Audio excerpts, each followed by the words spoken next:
Okay, here I'm going to do a series of problems from 9-8. These are 5, 6, and 8 from the online work, which correspond to 17, 21, and 42 from the book. So number 5 says find the interval of convergence of the power series. Be sure to check for convergence at the endpoints of the interval. So the best way to do this is just to say, okay, take the limit as n goes to infinity of the a sub n plus first term over the a sub n term, the absolute value of course. So this is going to be the limit as n goes to infinity of the absolute value of 2n 2 times n plus 1, that factorial, times x over 9 to the n plus 1 power over 2n, that quantity factorial, times x over 9 to the n power equals the limit as n goes to infinity of the absolute value of, now if I distribute there, that's going to be 2n plus 2 factorial. Now this x over 9 to the n power, we have this to the n plus 1 on top and to the n on bottom, so we can divide that out, and it just leaves an x over 9 to the 1 power on top. So that's going to be x over 9 for that part, over 2n factorial, that quantity factorial. And it's really important to get this next part out. I like to list it out just to help people see it. 2n plus 2 factorial, that's going to be 2n plus 2 times 2n plus 1 times, then you have your 2n quantity factorial, you still have that x over 9, over 2n quantity factorial. And so that divides out there.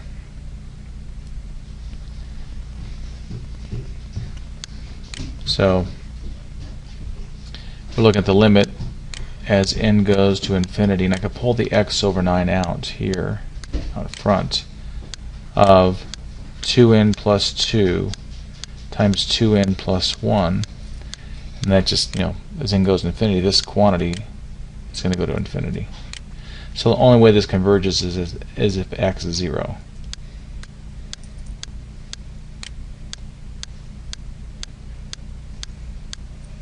That's it.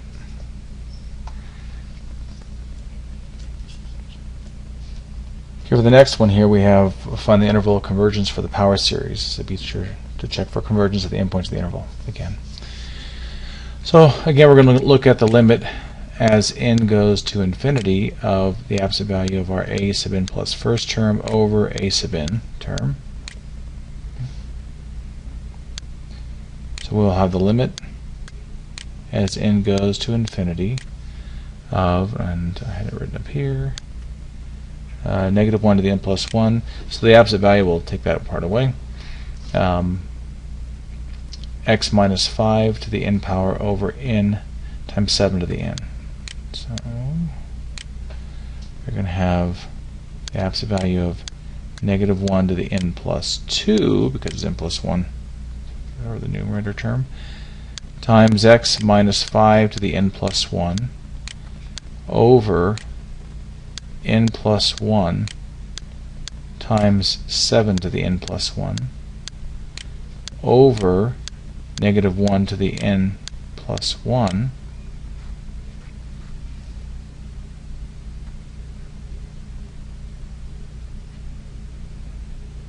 times x minus 5 to the n plus, just the n term, excuse me, over n times 7 to the n.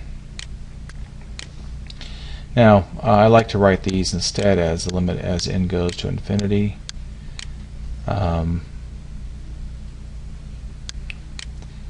negative 1 to the n plus 2 x minus 5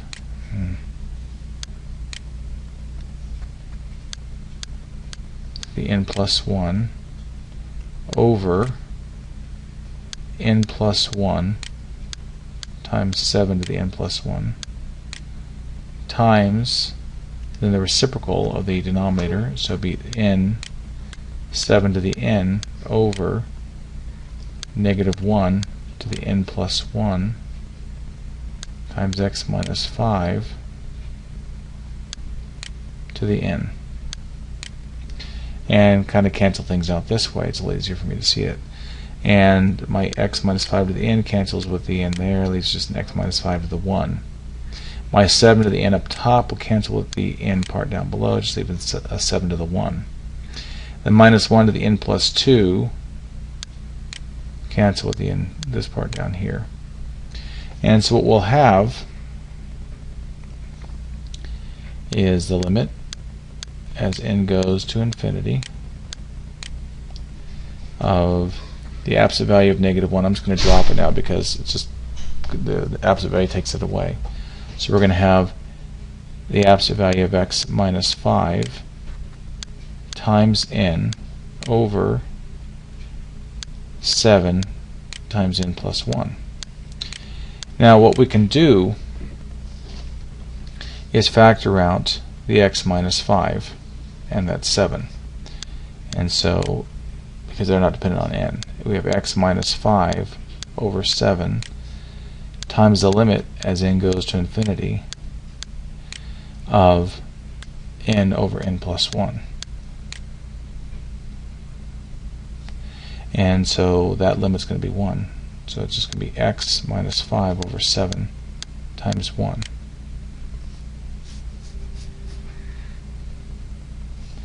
So our radius of convergence is going to be 7.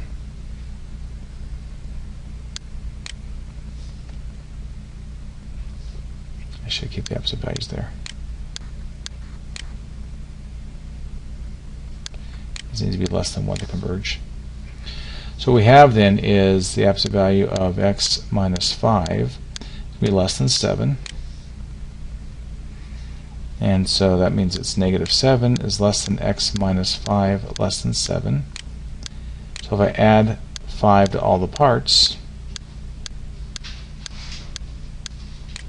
we have negative 2 is less than x less than 12. So then we have to check the endpoints.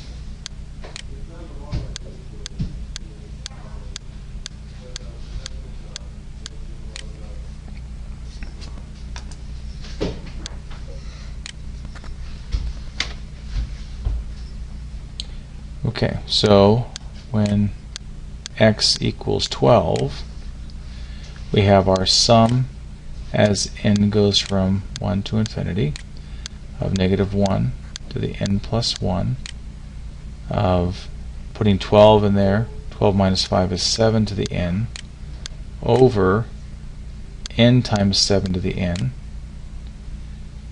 and these 7 to the n's are going to divide out.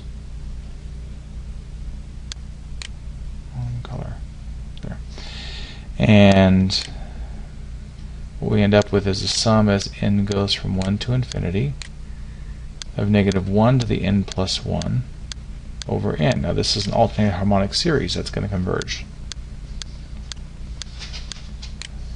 My handwriting's getting really bad with this.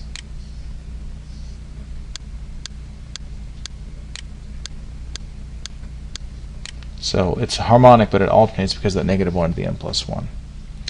Now, when x equals negative 2, what we have is the sum as n goes from 1 to infinity of negative 1 to the n plus 1. Now, if I put negative 2 in there for x, negative 2 minus 5 is negative 7 to the n over n times 7 to the n. So this takes a little more work. This can be the sum as n goes from 1 to infinity of negative 1 to the n plus 1. And that negative 7 can be broken down into negative 1 to the n, 7 to the n, over n times 7 to the n. Now in that we can divide out the 7 to the n's. And what's interesting in this part is negative 1 to the n plus 1 times negative 1 to the n. Well, that's going to mean you're always going to have a negative, because if n is even, negative 1 to the n goes to become positive. If n is odd, then negative 1 to the n plus 1 will become positive, so you always have a negative there. So this becomes the sum as n goes from 1 to infinity of negative 1 over n, which will be a negative harmonic series, and that's going to diverge. It's not alternating. So our interval of convergence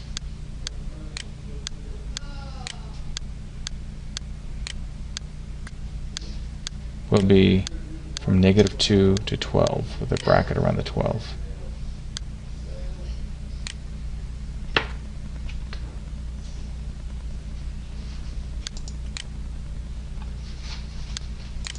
For number 8 here, this is writing an equivalent series with the index of summation beginning at n equals 1. So here it starts at 0, and is negative 1 to the n plus 1, n plus 1, x to the n. So if we want to have it start at 1 instead, we've got to think what's really happening. When I plug in 0, this power for the negative 1 becomes 1, and this coefficient for the x to the n becomes 1 as well, and the power for x is 0. So if I'm going to start a summation instead at n equals 1, I need to adjust a few things. For example, this just starts at n, because put 1 in there, negative 1 to the 1. That's what we had before. Then we have n times x, because before it starts at 1, now it's at 1. Now the power for x is going to be n minus 1. So because I shifted the starting point for this summation to start at 1 instead of 0, I have to basically take away 1 from any place there's n. So n plus 1 take away 1 gives us n. n plus 1 take away 1 gives us n. n take away 1 is n minus 1. And that's it.